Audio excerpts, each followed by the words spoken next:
Now, I can look back at it and I knew because she grew up during the Depression. But at that time, I really couldn't understand it. When Mom told me not to phone home, but rather to write letters. And I also remember for that first 1.5 years in commuting to San Diego State, I had to do it on a flippin' Greyhound bus with sailors on their way to the base in San Diego. When I finally said I wouldn't come home again until I got a car, she probably said, "What took you so long?"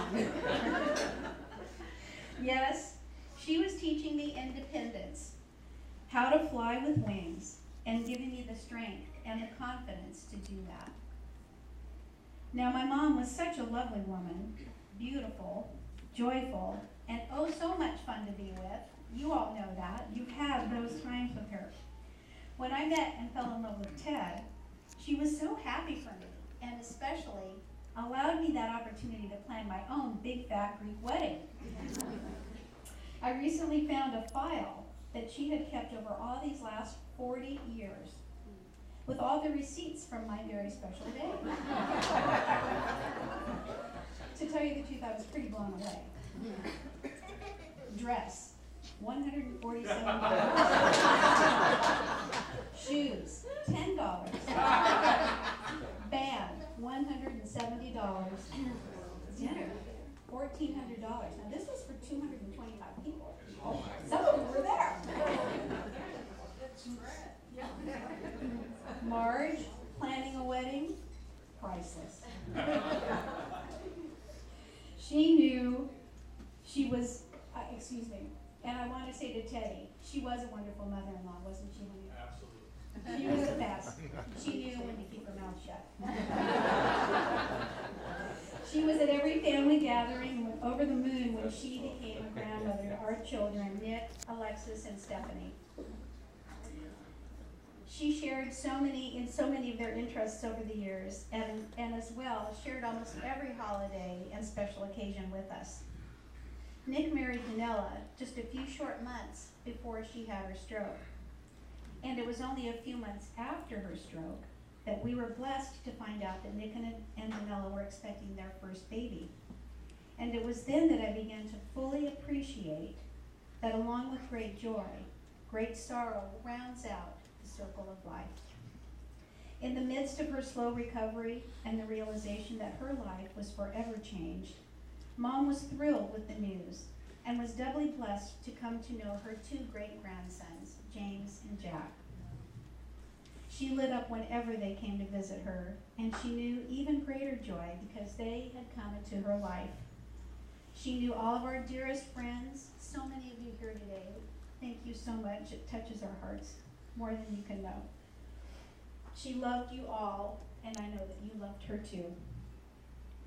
Ted and I were really close with my mom and dad. We actually enjoyed spending time together. We traveled with my parents for weekend getaways to the likes of San Diego and the mountains, Santa Barbara, wine country, Hawaii. Mom invited me to join her on a trip to Turkey that Larry had no interest in going to. So I was really fortunate to join her for 2 weeks. And it was such a memorable time for the two of us to have together. She took Alexis and Stephanie and me on a girls' trip to Florida one year, which left another beautiful memory with us. Most of you are very well aware that Mom was quite social. In her early marriage, Mom and Larry would call Ellen, my mom's dear friend Ellen McNamara, and her husband Jack. They were our neighbors in Westminster. And they would call and say, "Who's going to host cocktails tonight?" She became involved with the Garden Grove Women's Club and participated in the Mannequins, a support group that put on fashion shows to raise money for the community. You might see some of her pictures over here from those days. They belonged to the Elks Club and Entre Nous, and they partied for the betterment of the community. Now that is a lesson that I learned really well. There were her numerous bridge groups and walking groups. And after our family had moved to Newport Beach from Westminster, Mom resumed tap, jazz, and modern dance lessons at Dorothy Jo's dance studio in Newport Beach. That eventually led to her joining the Happy Hoopers. And Mom was able once again to perform. She brought such a joy to the stage and was, in the words of some of the other hoopers, by far the most talented in the group. Many of those happy hoopers are here today. Thank you. Most of you know that Mom loved to travel. She had made it to almost every continent in the world. She just saw about every country in Europe, the Caribbean, Mexico, China, Canada, Australia, New Zealand, South America, Antarctica, and almost every state in our great country. We have the numerous scrapbooks to prove that. Upon reflecting on my life with Mom, I have to truly say, though, that the best and most important lessons of my life I learned from her were following her stroke in 2003. Here was this vital, energetic, active woman, suddenly disabled. Did she get mad? No. Did she feel sorry for herself? No. Did she just get disheartened or angry? No. Rather, she lived these past 7.5 years with grace and dignity, the quiet strength that I mentioned earlier. I would often think about her suffering and ask, why, Lord? Why does this happen?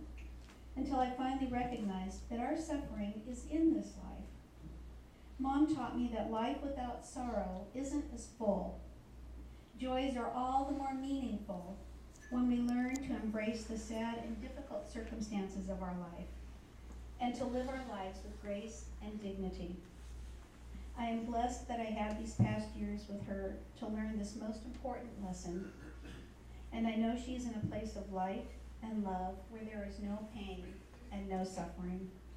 And yes, I also know that Margie's dance card is full. I love you, Mom. May her memory be eternal.